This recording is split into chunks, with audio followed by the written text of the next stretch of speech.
Hi guys, Assalamu Walaikum. How are you all? I hope you are well. Welcome back to my channel in this new video.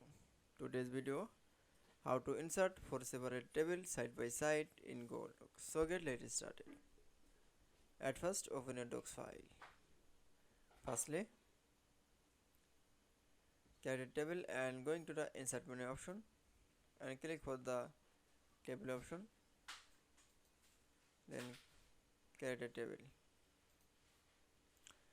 Then table is first column, table on, and second column, table 2, and 3 column, table 3,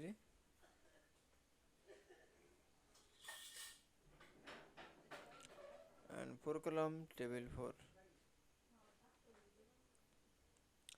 Then table on column is keyboard press for enter and going to the insert menu option and click for the table option, then create a table. And second column, enter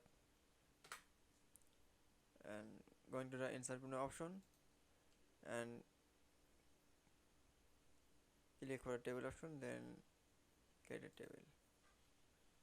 And 3 column, click and press for enter and insert menu option and click for the table option, then create a table. And 4 column, 4 table, press for enter and insert menu option, then create table. It's okay. Then Yashoda inserts 4 separate tables side by side in Google Docs. I hope to enjoy the video. Please like, comment, share and subscribe my channel. Thanks for watching.